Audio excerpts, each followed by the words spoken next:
განიხილეთ?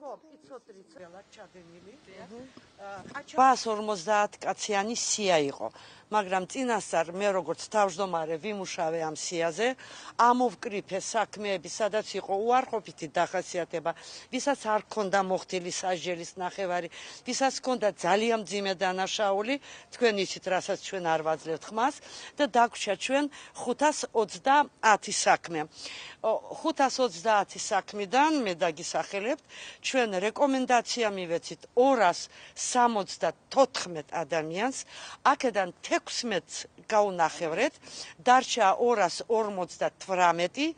საქმეში იყო ერთი არასრულწლოვანი საქმე, სხვა უბრალოდ არ იყო, ჩვენ მასაც მივეცით, ქალებს 12 ქალებს მივეცით შეწყალება, აქედან ერთს გაუნახევრეთ. აი ეს არის, მაგრამ შესაძლებელია გამოვიდეს უფრო ნაკლები, იმიტომ რომ ჩვენთვის ცნობილია, რომ აი ეგრეთ წოდებული უდოთი დღესაც გამოვიდნენ პატიმრები, შესაძლებელია ეს ადამიანები ყოფილიყვნენ ჩვენ სიაში.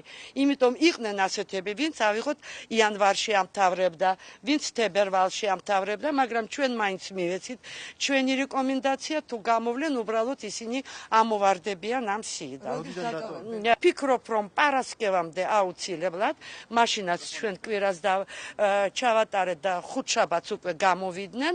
შემდეგი სხდომა აუცილებლად კიდე გვექნება, მაგრამ ვერ გეტყვით როდის, მაგრამ ახალ წლამდე კიდე ერთ სხდომას ჩავატარებთ, იმიტომ რომ საპატრიარქოდან გამოგზავნილი სიიდან კიდე ყველა საქმე არ არის მოსული, გარდა იმისა, კიდე არის საქმეები, რომელიც პრეზიდენტის სახელზე არის დაწერილი განცხადებები, მათ საქმეებსაც ველოდებით.